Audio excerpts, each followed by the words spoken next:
നമസ്കാരം. ടൈം മീഡിയയിലേക്ക് സ്വാഗതം. നമ്മളൊക്കെയും ഹ്രസ്വദൂരവും ദീർഘദൂരവും സഞ്ചരിക്കുന്ന ആളുകളാണ് വാഹനങ്ങളിൽ. ദീർഘദൂര യാത്രകളിൽ പെട്ടെന്ന് തളർച്ചയോ ഉറക്കമോ ഒക്കെ നിങ്ങൾക്ക് അനുഭവപ്പെടാറുണ്ടോ? മുഖത്തെ വെള്ളം തളിച്ചിട്ടും കാപ്പി കുടിച്ചിട്ടും ഒരു മയക്കം അങ്ങോട്ട് വിട്ടുമാറുന്നില്ല എങ്കിൽ നിങ്ങൾ തീർച്ചയായും സൂക്ഷിക്കണം. ഈ വിഷയത്തിലെ വില്ലൻ നിങ്ങളുടെ ശാരീരിക തളർച്ച മാത്രമല്ല, നിങ്ങൾ സഞ്ചരിക്കുന്ന വാഹനത്തിലെ AC സംവിധാനവും ആകാം. ഡ്രൈവർമാരെ അവർ അറിയാതെ മരണത്തിലേക്ക് തള്ളിവിടുന്ന ഈ നിശബ്ദ വില്ലനെക്കുറിച്ചാണ് ഇന്നത്തെ എൻ്റെ വീഡിയോ. നിങ്ങളൊരു വാഹനം ഓടിക്കുന്ന ആളല്ലെങ്കിൽ പോലും, മറ്റൊരു വാഹനത്തിൽ സഞ്ചരിക്കുമ്പോൾ, പിൻസീറ്റിലിരുന്ന് സഞ്ചരിച്ചാൽ പോലും ഈ സംവിധാനത്തെക്കുറിച്ച് നിങ്ങൾ ബോധവാന്മാരായിരിക്കണം. അത് നിങ്ങളുടെയും കൂടെയുള്ളവരുടെയും ജീവനെ തീർച്ചയായും രക്ഷിക്കും. ഈ വീഡിയോ തയ്യാറാക്കാൻ ഉപയോഗിച്ച പ്രധാന വിവരങ്ങൾ വിവിധ ഗവേഷണങ്ങളിൽ കണ്ടെത്തിയതും കേരള മോട്ടോർ വാഹന വകുപ്പിൻ്റെ നിർദ്ദേശങ്ങളിൽ നിന്നും ശേഖരിച്ചവയാണ്. നമ്മുടെ കാറിലെ AC പാനലിൽ പ്രധാനമായും 2 മോഡുകളാണ് ഉള്ളത്. അത് നിങ്ങൾ ശ്രദ്ധിച്ചാൽ നിങ്ങൾക്ക് കാണാൻ കഴിയും. ഒന്ന് recirculation mode, 2 fresh air mode. മിക്കവരും എപ്പോഴും ഉപയോഗിക്കുന്നത് റീസർക്കുലേഷൻ മോഡാണ്. ഇതിൻ്റെ സംവിധാനം ഇങ്ങനെയാണ്.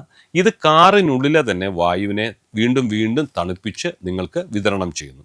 അപ്പോൾ അതിനൊരു ഗുണമുണ്ട്. ഇത് വേഗത്തിൽ നിങ്ങളുടെ കാറിനുള്ളിൽ തണുപ്പ് ലഭിക്കുവാനും നിങ്ങളുടെ ഇന്ധനക്ഷമത കൂട്ടാനും സഹായിക്കുമെങ്കിലും ഗ്ലാസുകൾ പൂർണ്ണമായും അടച്ചു മണിക്കൂറുകളോളം ഈ മോഡിൽ യാത്ര ചെയ്യുന്നത് ഒരു വലിയ അപകടമാണ് വിളിച്ചു വരുത്തുന്നത്. ഈ സെറ്റിംഗ്സിന്റെ ശാസ്ത്രീയ വശം ഒന്ന് അറിഞ്ഞിരിക്കുന്നത് ഈ അപകടത്തിന്റെ ഗൗരവം സംബന്ധിച്ച നിങ്ങളുടെ അറിവ് തീർച്ചയായും വർദ്ധിപ്പിക്കും. നമ്മൾ ചെറിയ ക്ലാസ്സുകളിൽ തന്നെ പഠിച്ചിട്ടുണ്ട്, മനുഷ്യൻ ഓക്സിജൻ ശ്വസിച്ചിട്ട് കാർബൺ ഡൈ ഓക്സൈഡിനെ പുറത്തേക്ക് വിടുന്നു, ശരിയല്ലേ? അപ്പോൾ 2 or 3 പേർ അല്ലെങ്കിൽ അതിലധികം പേർ സഞ്ചരിക്കുന്ന ഒരു വാഹനത്തിനുള്ളിൽ ഗ്ലാസുകൾ ഉയർത്തിയിട്ടിരിക്കുന്നു. തുടർച്ചയായി കാർബൺ ഡൈ ഓക്സൈഡ് പുറത്തുവിടുന്ന പ്രക്രിയ മൂലം ആ വാഹനത്തിനുള്ളിലെ ഓക്സിജന്റെ അളവ് കുറഞ്ഞിട്ട് കാർബൺ ഡൈ ഓക്സൈഡിന്റെ അളവ് വല്ലാതെ വർദ്ധിക്കും. അത് ശരിയാണല്ലോ. നമ്മൾ പുറത്തുവിടുന്ന കാർബൺ ഡൈ ഓക്സൈഡ് ഒരു അടഞ്ഞ കാറിനുള്ളിൽ വളരെ വേഗത്തിൽ അടിഞ്ഞുകൂടുകയാണ്. പുറത്തെ അന്തരീക്ഷത്തിൽ CO2 നില ഏകദേശം 400 ppm അഥവാ പാർട്സ് പെർ മില്യൺ ആണെങ്കിൽ റീസർക്കുലേഷൻ മോഡിൽ 4 യാത്രക്കാരുള്ള ഒരു കാറിൽ വെറും 22 മിനിറ്റിനുള്ളിൽ ഇത് 6000 ppm എന്ന അപകടകരമായ നിലയിലേക്ക് എത്തും. അത് നിങ്ങളുടെ തലച്ചോറിനെ എങ്ങനെയാണ് ബാധിക്കുന്നതെന്നോ?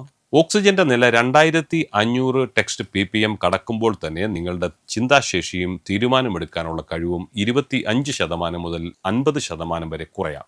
ഇത് വലിയൊരു അപകടമാണ്. ഇതിന്റെ ഫലമായി ഡ്രൈവർ അറിയാതെ തന്നെ സെക്കൻഡുകൾ മാത്രം നീണ്ടു നിൽക്കുന്ന മൈക്രോ സ്ലീപ്പ് എന്ന അവസ്ഥയിലേക്ക് പോകുന്നു. വാഹനം ഓടിക്കുന്ന ആൾ അത് അറിയത്തുപോലുമില്ല. അയാൾ പോലും അറിയാതെ ചില സെക്കൻഡുകൾ മാത്രം ഉറങ്ങിപ്പോകും, വീണ്ടും ഉണർന്നെഴുന്നേക്കും. കേരളത്തിലെ ഹൈവേ അപകടങ്ങളിൽ ഏകദേശം 40% ഇത്തരത്തിലുള്ള തളർച്ച മൂലമാണെന്ന് പഠനങ്ങൾ സൂചിപ്പിക്കുന്നുണ്ട്. ഈ പ്രശ്നം പരിഹരിക്കാൻ ആധുനിക വാഹനങ്ങളിൽ അത്യാധുനിക സെൻസറുകൾ ഇപ്പോൾ ലഭ്യമാണ്. ഹുണ്ടായി ജെനസിസ് പോലുള്ള കാറുകളിൽ CO2 സെൻസറുകൾ വായുവിൻ്റെ ഗുണനിലവാരം അളക്കുകയും CO2 കൂടിയാൽ തനിയെ ഫ്രഷ് എയർ മോഡിലേക്ക് മാറുകയും ചെയ്യുന്നു. ഇന്ത്യയിൽ Tata Nexon, safari, Kia Seltos തുടങ്ങിയ ബജറ്റ് കാറുകളിൽ പോലും ഇപ്പോൾ ഡസ്റ്റ് സെൻസറുകളുള്ള എയർ പ്യൂരിഫയറുകളും PM 2.5 ഫിൽറ്ററുകളും ഒക്കെ വരുന്നുണ്ടെങ്കിലും ഇത്തരം സംവിധാനങ്ങളില്ലാത്ത പഴയ വാഹനങ്ങളിൽ നമ്മൾ നേരിട്ടൊന്ന് ശ്രദ്ധിക്കേണ്ടതായിട്ടുണ്ട്. നിങ്ങളുടെ അടുത്ത യാത്ര സുരക്ഷിതമാക്കാൻ ഇക്കാര്യങ്ങൾ ശ്രദ്ധിക്കണം. അതൊരു 30 മിനിറ്റ് റൂൾ എന്ന് പറയാം. ഓരോ അരമണിക്കൂർ കൂടുമ്പോഴും 5 മിനിറ്റ് നേരത്തേക്ക് AC ഫ്രഷ് എയർ മോഡിലേക്ക് മാറ്റുക. യാത്ര തുടങ്ങുമ്പോൾ, അതായത് വെയിലത്ത് പാർക്ക് ചെയ്ത വണ്ടിയിൽ കയറിയ ഉടനെ AC ഇടാതെ അല്പനേരം ജനലുകളൊക്കെ ഒന്ന് താഴ്ത്തിയിട്ട് അതിനുള്ളിലെ ചൂടുവായു പുറത്തു പോയ ശേഷം മാത്രം യാത്ര തുടങ്ങുന്നത് നിങ്ങളുടെ ആരോഗ്യത്തിന് ഗുണകരമാകും. ഇനി ക്യാബിൻ ഫിൽട്ടർ എന്നൊരു സംഭവമുണ്ട്. അത് ഫിൽട്ടർ പരിശോധിക്കണം. വായു സഞ്ചാരം കുറയുന്നത് തടയാൻ ഓരോ 12,000 അല്ലെങ്കിൽ 15,000 മൈൽ കൂടുമ്പോഴും ക്യാബിൻ എയർ ഫിൽട്ടർ ഒന്ന് മാറ്റിയേക്കണം. മഴക്കാലമാണെങ്കിൽ ഈർപ്പം മൂലം ഗ്ലാസ് മങ്ങുന്നത് ഒഴിവാകാൻ മഴയുള്ളപ്പോൾ റീസർക്കുലേഷൻ മോഡ് ഓഫ് ചെയ്തേക്കണം. കഠിനമായ ഉറക്കം തോന്നിയാൽ വണ്ടി ഒതുക്കി നിർത്തി 20 മിനിറ്റ് വിശ്രമിച്ച ശേഷം മാത്രമേ യാത്ര തുടരാവൂ. റോഡ് സുരക്ഷ എന്നത് കേവലം സീറ്റ് ബെൽറ്റിലും വേഗതയിലും മാത്രമല്ല, നമ്മൾ ശ്വസിക്കുന്ന വായുവിൻ്റെ ഗുണനിലവാരത്തിലും കൂടിയാണ്. അടുത്ത തവണ വണ്ടി ഓടിക്കുമ്പോൾ ഈ റീസർക്കുലേഷൻ ബട്ടണിൽ ഒന്ന് ശ്രദ്ധിക്കുക.